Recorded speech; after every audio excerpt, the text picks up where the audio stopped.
Hello, this is Dr. Janet Smith and welcome to LP5 and congratulations! We've made it to the end of the course and this is your last seminar. Your quiz will be placed in the news section of your classroom. So let's get started and let's talk a little bit about leadership and communication. And to start out, I am pulling some information from the Instructional Materials Laboratory at the University of Missouri in Columbia. And I think it's particularly important at this time to start talking about leadership and communication, since your final papers really do depend on a serious reflection of your learning and communicating that to the leadership of the school. So a lot of people read those. So let's get started, and let's first start out by giving you some examples that you may see as a leader in industry one day. So imagine that there's a supervisor and a drill press operator talking, and the supervisor says, "Put a 1/4-inch hole in the center here." Then he taps the small steel plate that the supervisor has in his hand, and so that the drill press operator has in his hand, and the operator drilled the hole exactly in the center of the plate, equidistant from top and bottom, left and right. It was the wrong spot, and the supervisor had wanted the hole in the center of the plate at one end. "Wow, how could he have missed it?" the supervisor asked later. "I pointed to the end of the plate, not the middle." Or imagine that you see a young employee who had been with the company for 6 months listening to her boss for over half an hour rambling on about her work performance. She decided he must be going through some sort of evaluation on her performance, but she gathered from what he was saying that there were some areas of improvement, but overall she didn't feel too bad about the conversation. So imagine her surprise when in the envelope with her paycheck was a notice that she had been fired. His wordy attempt to let her down easily had failed to convey that she was being fired. Or what about a rod cutter who is looking at a written order calling for rods to be cut in 10-foot long pieces? The hyphen was missing from the written order. Did the order call for 10-foot long pieces or 10-foot long pieces? The cutter took the order to mean 10 pieces, each a foot long. Of course, he was wrong, and expensive radioactive rods were wasted when he made the cuts. So in these examples, attempts to communicate failed. Poor communication caused endless problems in industry. Many technically educated people with superb knowledge and skills freeze up when they speak. They produce muddled writing and fail miserably at being empathetic with people problems. And you've probably known people who were passed over for a promotion not because they lacked the technical skills or were unwilling to work hard. Rather, they were missing the ability to handle people. They didn't know how to listen or talk or write or establish rapport with the people who worked for them. To succeed at work or at home or even socially, you need to develop communication skills, and that means you have to write well and speak well. It also means you have to listen and you have to be able to read to gain an understanding. Also, you should learn how to pick up on nonverbal expressions. So today in this LP, we're going to talk about some principles of communication, and hopefully you might learn something new along the way. So let's start out with what is communication. Communication really is a word that describes all the ways in which people affect one another. It covers not only what they say and write, but also what they do and how they look. We measure the effectiveness of communication by how well we transmit ideas, feelings, and desires to other people in such a way that they understand and respond as we wish. So some of the tools of communication are posturing, which is body language, or listening, not just hearing, but truly understanding, reading and thinking along with the writer, and talking to one person or in a group of people, and then writing, which is the most formal form of communication. A serious weakness in any one of these 5 skills will greatly limit your effectiveness as a leader and as a communicator. For an organization to have a healthy, productive climate, all employees must use these areas of communication, and communication must flow up as well as down and across the organization. So let's talk a little bit about the process of communication. What happens when you try to exchange information with someone else? You know, it's really a complicated process that goes something like this. You have an idea. You cannot send it to another person. The idea never leaves your head. To communicate, you must try to find a word or some other symbol or a picture or a gesture or a chart that can represent that idea. You send a symbol to represent your idea. Okay, the other person's mental radar gathers data from the situation. What's being said or shown, the circumstances in which it's being said, who's saying it, their past experience, how they feel that day, their own self-image, and so on. So your symbol is only a part of their raw material. Your message will never mean exactly the same thing to them that it does to you. So if you were to diagram communication, what you would have is something like this.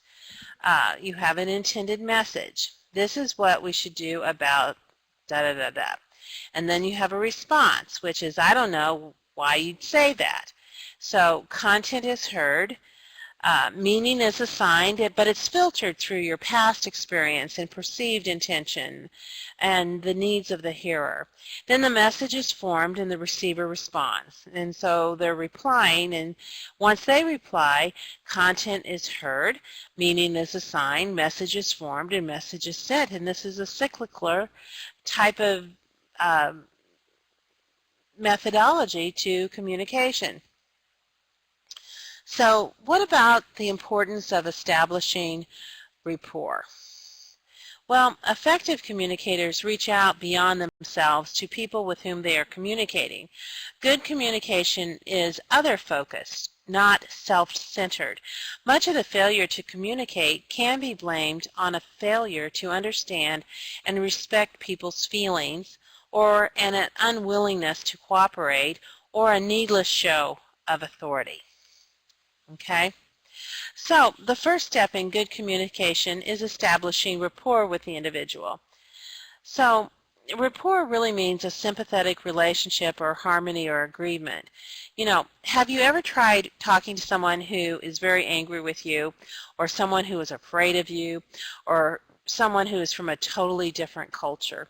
If you have, you've experienced a lack of rapport, and until there's some agreement and harmony, communication, well, will probably be non-existent.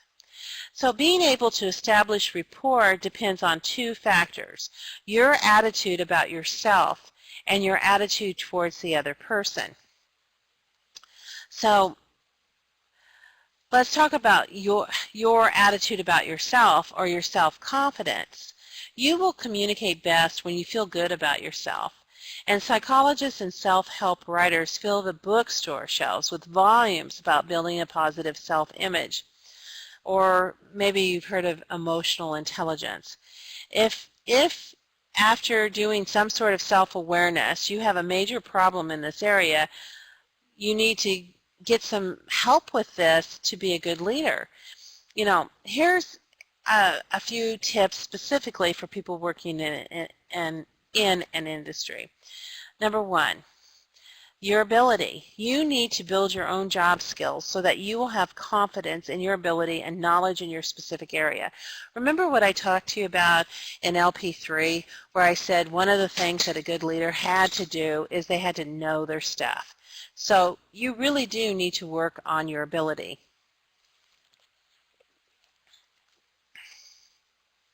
You need to be comfortable talking about your work as well. You need to act like a winner.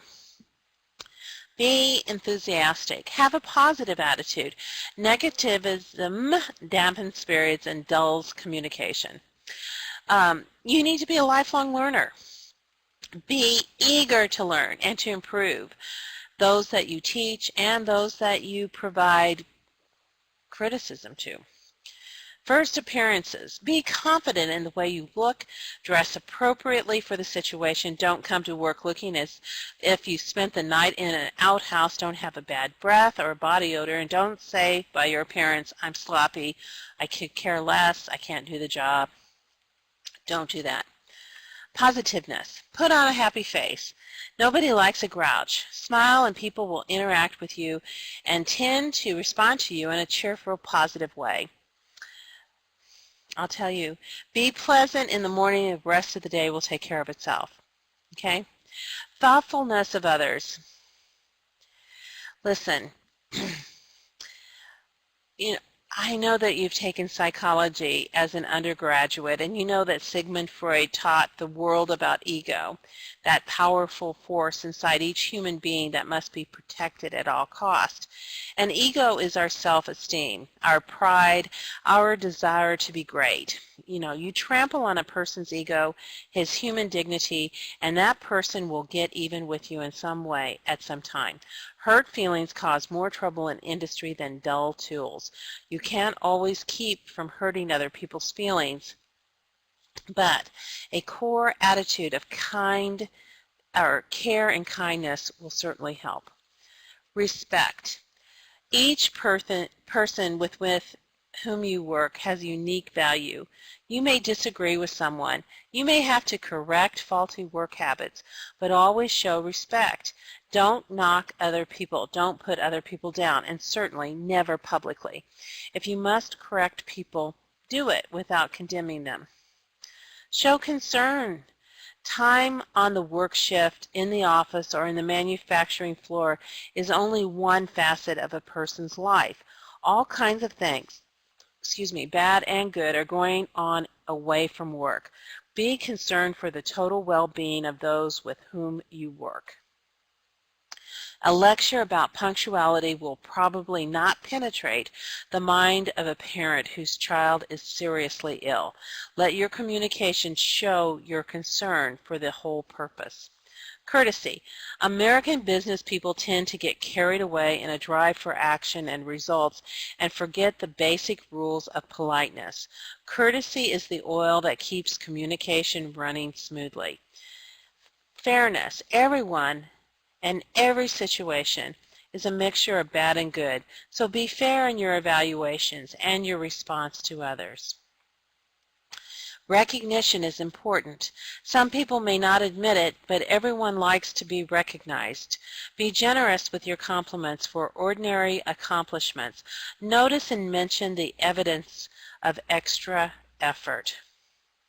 In a healthy workplace, these attitudes underlie all relationships. No matter where you fit in the company structure, you will communicate better and really enjoy yourself more if you treat everyone the way you want to be treated. Now, I do want to say briefly a little something about nonverbal communication. Around a company, people are nodding and saying they think one way, but if you read the visual signs carefully, you know that's not how they really feel. We talk constantly with our bodies, even if we don't say or write a word, especially our faces and eyes give off those telltale signs. Good communicators monitor their own body language carefully and observe closely the nonverbal messages others are sending. For some basic practice in reading body language, turn down the sound on your TV and see how many indicators you can find as how the story is progressing. So, nonverbal cues include your posture, your movement, your eyes, your voice, and the distance that you're putting between yourself and others. But there are also receiver messages. And receiver messages are attentiveness. You've probably tried to talk to someone who's obviously doing something else, either writing or reading or sorting papers or whatever, and the message is clear. What I am doing is more important than what you are saying. When someone is talking to you, the courteous, helpful thing to do is to pay attention. If that's impossible, schedule the conversation for another time. Public speakers can also tell if the audience is attentive. And I have to tell you, I do that all the time. I will not go up to a person and say, just start to talk like they have all the time in the world. Even on the telephone, the first thing I'll say is, do you have time to talk? And most people are very honest with me. Either they'll say, no, I do not have time, or they'll say yes. But if they don't have time, I'll say, fine. When is a good time to call back? And, that puts them on the spot to say, okay, I'm going to schedule 15 minutes here or there. I just did that the other day with one of the leaders in the curriculum department at NAU. I wrote to him, I said, I need 10 minutes. And that was on a Wednesday, and he said, I can fit you in on Friday morning. And I said, that's fine. And I waited 2 days to talk to him for 10 minutes, but he was prepared to talk to me. And so you have to make sure that the receiver is ready to receive your communication. Okay. I don't know. I have to tell you, communication is very challenging. And active listening, I think, is very, very challenging. So I think this is really, a really good kind of refresher on, what we need to do to understand each other better.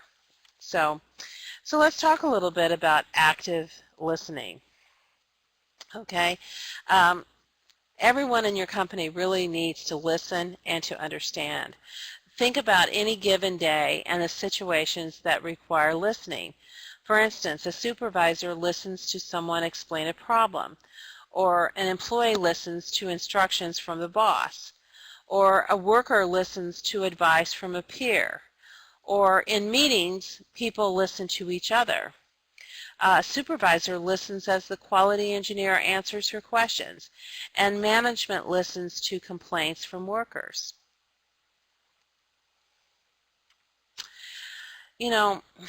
Management, supervisors, and machine operators share a common complaint. No one listens to me. Often they are right. Think of the people in situations in which you turn off and tune out when people are talking to you. Why would you do something like that? Well, here's some reasons for not listening. If someone caught you not listening to your boss, your coworker, the person you're supervising, or a guest lecturer, and called you on it, some of the reasons that you might give are boredom. I just wasn't interested. Or you better be interested in your supervisor, but I was daydreaming. Well, that's not very good. Or it was hard to understand. Maybe there's some prejudice involved. I didn't like the way they talked. I didn't like them. I didn't want to believe what they were saying. Or maybe there were some distractions, like I was too upset or worried about other things, and there was too much noise, or I couldn't pay attention. I was thinking about what I was going to say when they quit talking. Try to stop yourself when you realize that you are tuning out for one of these reasons. That's the first step to listening. Give yourself a chance to understand and to benefit from the speaker. Try to catch the communication pass. So again, some barriers to understanding are prejudging, jumping to conclusions, word confusion, excessive talking, pride, or fear. Now, I have to tell you, this is very serious, and this is even great for me to go over again with you at this time, because I have to tell you, I had a subordinate of mine a couple of weeks ago, and I was really kind of caught off guard with her, but one of the things she said to me was, I'd like for you to, after our presentation, we had a big presentation in Kansas City, she said, after our presentation, I'd like for us to go and have lunch together. And at that point, I wasn't sure what she wanted. She didn't say, let's go and have a business lunch so that I can go over some information with you. All she said is, I would just like to decompress after our big meeting and have lunch. And so I said that would be fine. I'd take her out to lunch. So when we got to lunch, there was no indication. I asked her a couple of times if there was something she wanted to talk to me about, and she said no, that she wanted just to have a nice lunch, and she wanted to go over, the reaction of our big meeting that morning. So I said fine, and I felt like something was happening, but I wasn't quite sure. So I was paying attention to her, but I didn't want to prejudge the situation because there really were no clues on what it is that she wanted.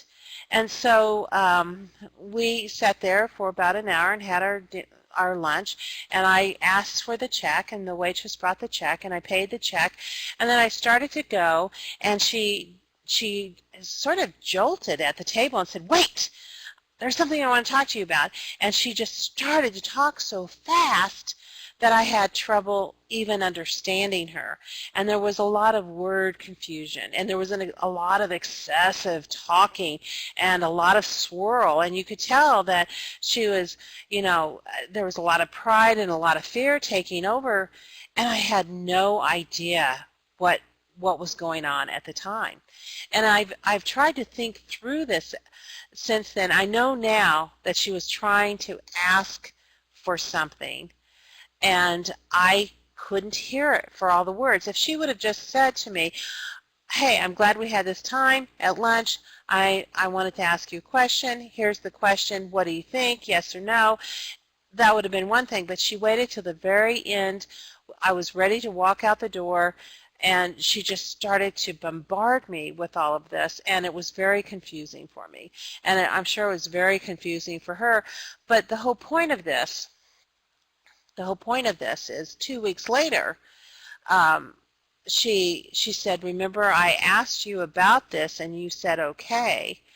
And there had been a serious miscommunication because I did not say okay. What I said is, "Okay, I understand, I hear you." I didn't say, "Okay, go forward on that." And there was a serious miscommunication at that point, and we had to sit down and go over it. And what I've noticed with her is that's how she communicates all the time. She doesn't come up, and she's always trying to manage up or manage sideways or something. I don't know what she's doing really, but she's not clear, and she doesn't come to you and just say what she means.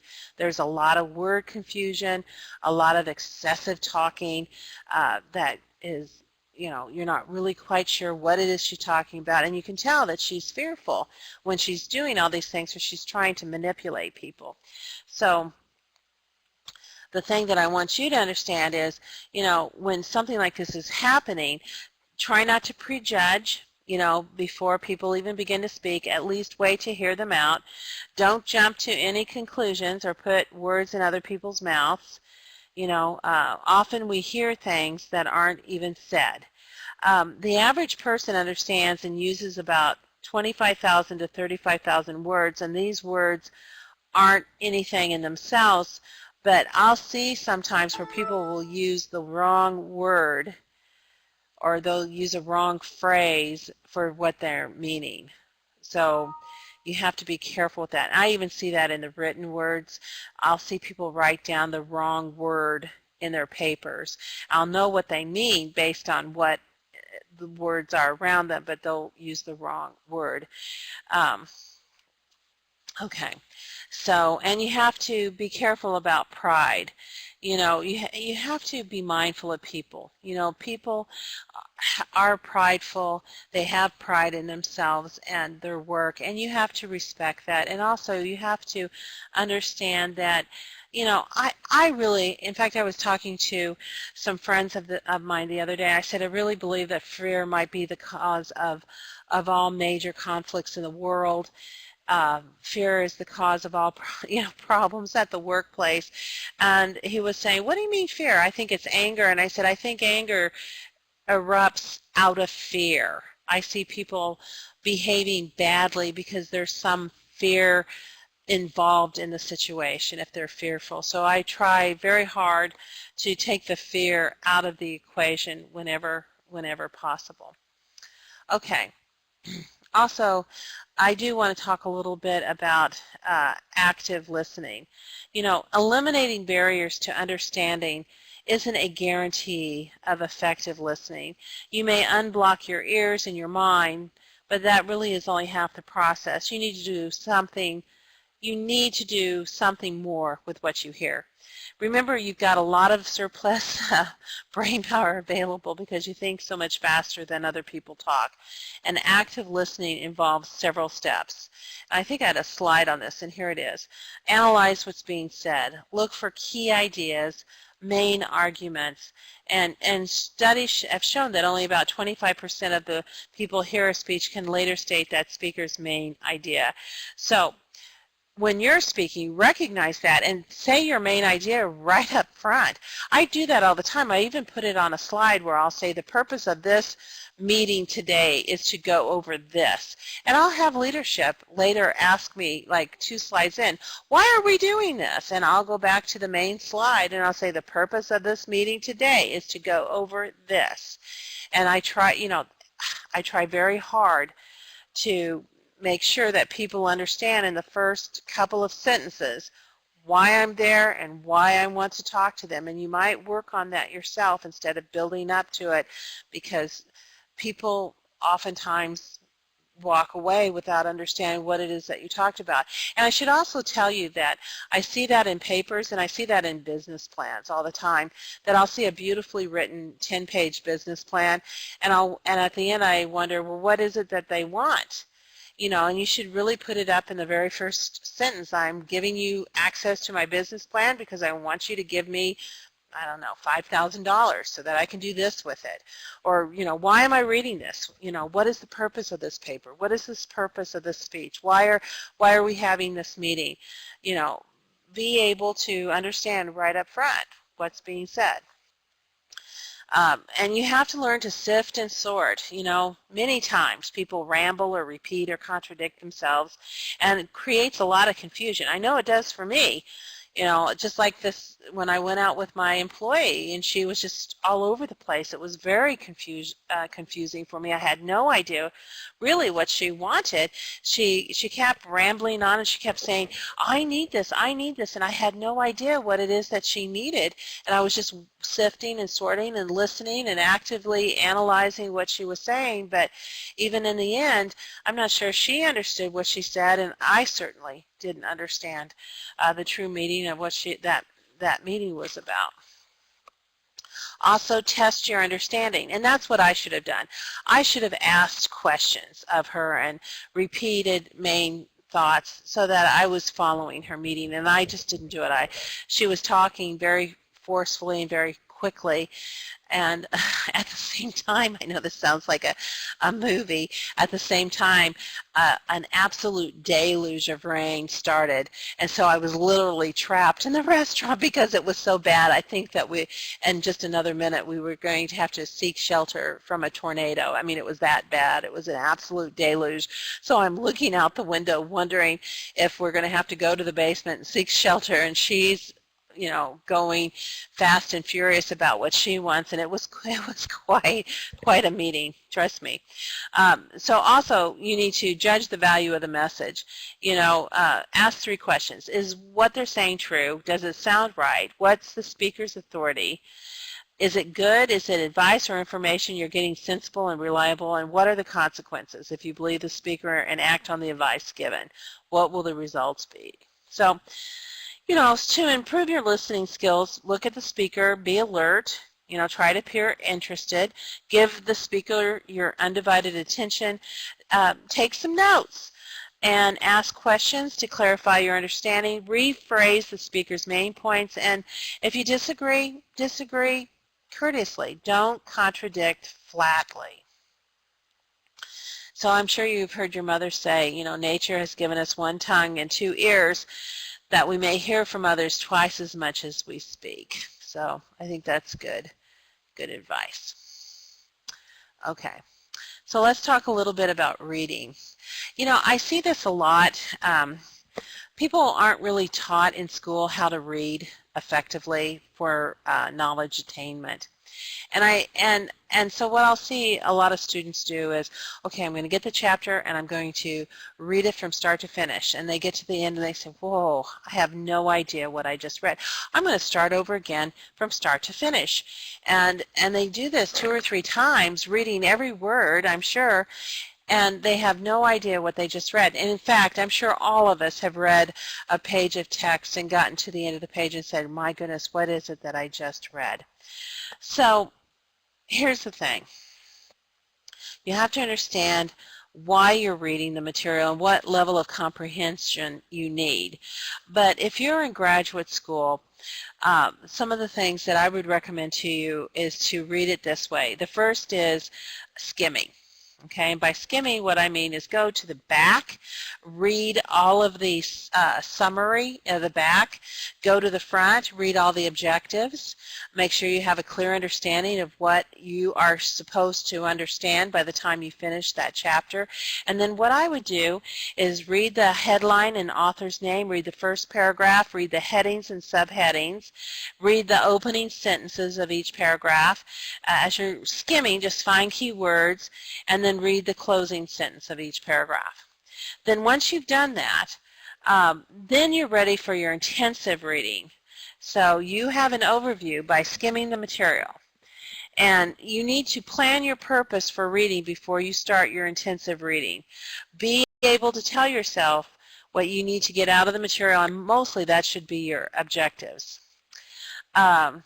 And then one of the things that I like to do is take the headings and subheadings and turn those into questions to see if you can answer them from the reading. Be able to summarize the main points and the support for these points at the end of each section. Then go to the back and test your recall of the answers. And then be sure that you can understand every question in the back. Once you've done a skimming and an intensive reading, then you're ready for a critical reading. And this is where you're evaluating the material. And this is really the most advanced type of reading that requires the greatest ability from you. And that's the technique you use when you read business reports, editorials, advertising literature, anything that presents arguments or draws conclusions. So you need to understand what it is you're reading. You need to identify the author's main ideas and supporting details. You need to evaluate the author's arguments and ask yourself, do the facts support the conclusion, and should I accept or reject the author's position, and do I need more information before I decide? So reading isn't just a matter of just sitting down and flipping through the pages.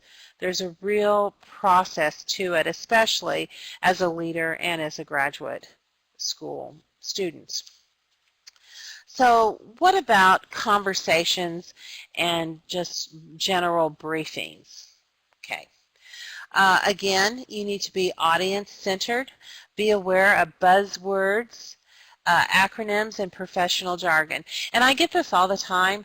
I know that you all are adult learners and you're in many different industries. And to tell you the truth, although I've been in education for years, I actually own and operate my own company. And as such, there are buzzwords and acronyms and professional jargon in my area with my professional company.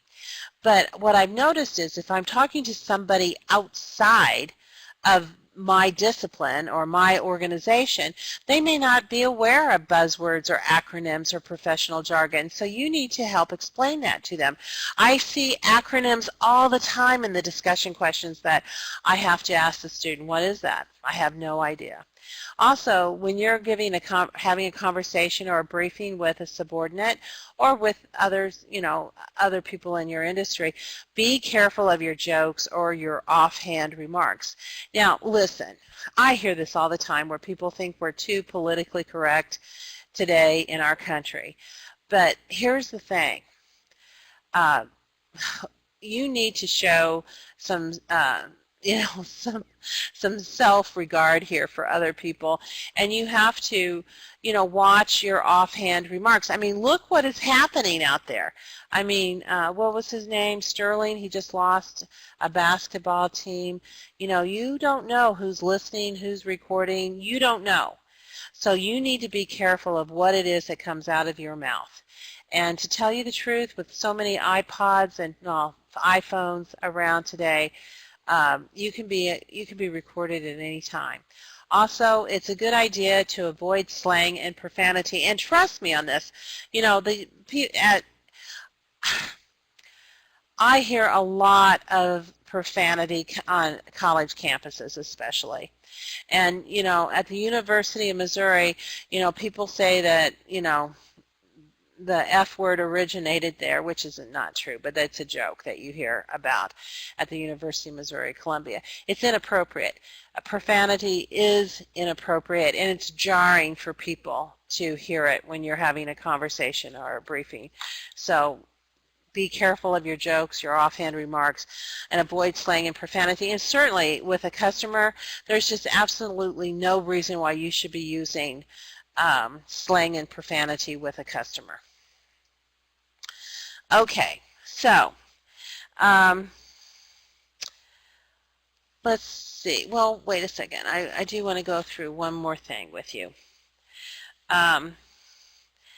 Let's talk a little bit about the rules of the conversations game, okay? First of all, if you're having a conversation and not a debate, you share the floor with other people.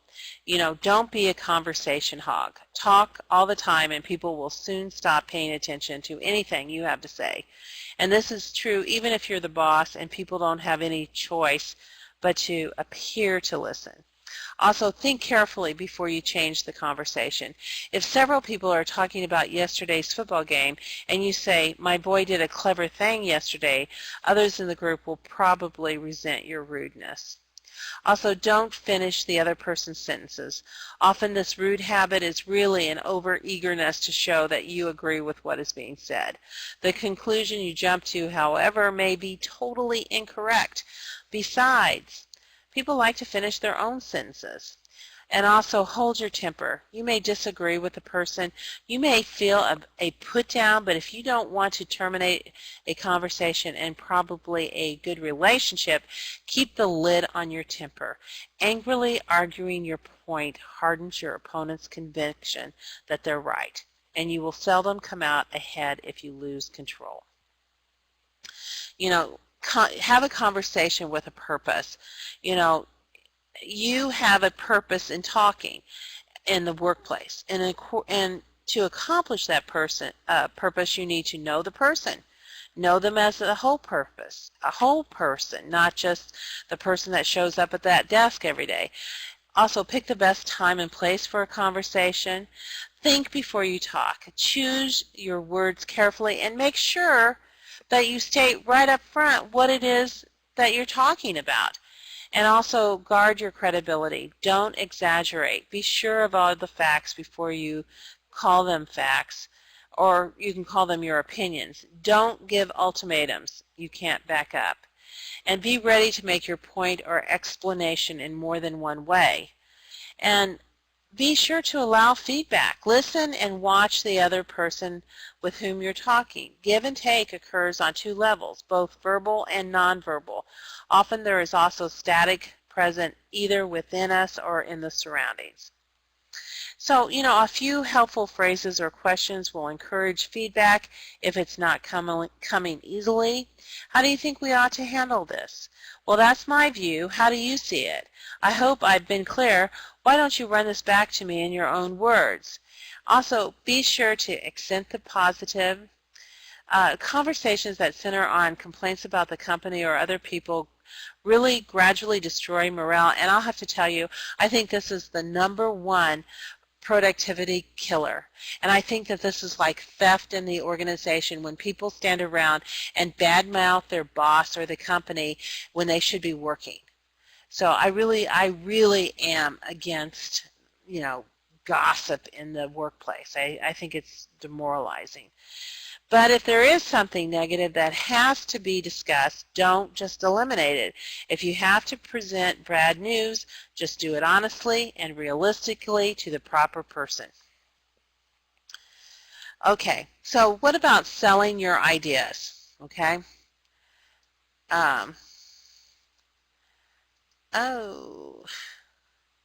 I'm sorry. I'm going backwards, aren't I? Sorry. Okay. All right. Here's selling your ideas. So why do so many good ideas stagnate or fall through the cracks in corporations? You know, ideas must be sold, and that takes effort. Often the person who would benefit from your suggestion or idea has no idea he needs to do anything differently. You've probably already discovered that about the only new ideas many people react to positively are their own. So people resist new ideas for several reasons. First, they're comfortable with the familiar. We've always done it that way. A new way of doing things can threaten their territory or their status. If we're going to get a computer to do that, what would I do? People are resistant to change. I don't like doing it this way. It just doesn't seem right. So, you know, if you're going to present your own idea, think through it carefully. Only after you have investigated your idea's soundness, prepare for objections, and explored its effect on operations, are you ready then to present it to someone else? And background yourself. Show by your presentation that this idea hasn't just popped into your head. And get your idea critiqued. Ask a close associate for comments. Other people can discover the bugs in your idea before they crawl out to embarrass you in public. And watch your timing. Study the schedule and mood swings of the person you are trying to convince. Also consider the company's prime concerns of the moment. If cost cutting is high on the agenda and your idea is going to involve a sizable investment, well, it's likely to be turned down. You know, be enthusiastic but not aggressive, right? Communicate your idea briefly and clearly, and be prepared to answer objectives. That's the best way to demonstrate your idea is well thought through. Don't be argumentative. Stay calm and sell it sideways and down as well as up. Often ideas need to be sold to your associates and subordinates as well as to the boss. Frequently, these are the people who will have to implement your idea, and their enthusiasm and support, well, it's important. Okay. All right, well, let's talk a little bit about meetings before we go. Oh my gosh, meetings. Oh my goodness, they're the bane of my existence. I really believe more time is wasted in unproductive business meetings than any other company communication function. And, you know, here's the thing. Meetings don't have to be a corporation's curse. They can be a wonderful tool, but it depends on some basic rules. You know, meetings are either too many, too long, or accomplish little. So here's some steps to a well-managed meeting. First of all, get out the advanced information. You know, give people the purpose and some idea of the meeting's length. Have a clear objective, okay? And there should be a meeting leader who can write the objective on the board. And make sure you have an agenda that breaks all the subjects down to their simplest parts. Start on time and end on time. And I do this, and people think this is rude because people love to show up 10 to 15 minutes late for a meeting. They do that all the time, and then they're very disruptive. And what I do, even if there's just one person in the room, I will start that meeting on time, and I will end that meeting on time. And people have learned to be there on time because if they miss the beginning, they have trouble catching up. Also, have a small number of people. More than 10 or 12 people, whoa, that's more of a lecture at that point. And then have clear action items. Who's going to do what, when? So as an effective meeting leader, you need to lead and stimulate and guide the group, but restrain the desire to control the outcome. You know, and really you have to establish a feeling of genuine fellowship. Treat each member with courtesy and interest. You know, make sure that you are fair and open-minded, tactful and impartial. Inspire confidence in others and motivate the group to explore issues in depth. And be sure to handle the various personalities of participants to be sure one or two people don't ruin the meeting, and have a good sense of timing. You know, keep things moving along. Some meeting rules might be decisions are made by majority vote. Everyone has to participate in the discussion. Speak one at a time. Do not interrupt others. Be brief and only present one point at a time. So what are some meeting spoilers? Well, I'm sure that you've all encountered people around a meeting, different types of people around a meeting table. There's the meeting hog. You know, they have to monopolize the entire discussion. The inquisitor, this is the person who's pretending to seek the truth, but is actually against everything and everybody. Then there's Silent Sam, who does not contribute anything to the meeting at all. Then there's the Rambler. He wastes everyone's time by wandering away from the basic purpose. Then there's the Echo. He tends to repeat and support enthusiastically everything that the boss suggests. And then there's the Bulldozer. Oh, they try to dominate the meeting with persistent lung power. Wow, with a lot of personal attacks. Okay, so you might find yourself in a sticky situation sometime when you're nervous, where you're reprimanded, where you are angry or frightful. So when you're in a sticky situation, what do? Okay, so you're nervous, you're in a panic. Well, take a deep breath or two and try to relax the muscles of your head and neck and arms and leg. Focus on what you want to get across. You know, inner confidence is the key to speaking effectively, and I remember this so well. A little nervousness is good. Boy, oh, the most experienced speakers feel some tenseness. You can withstand a reprimand. You'll hear someone say, "I must criticize your work." And there will be people who gain pleasure from pointing out your mistakes. And of course, you would rather avoid those situations. But sometimes you can't.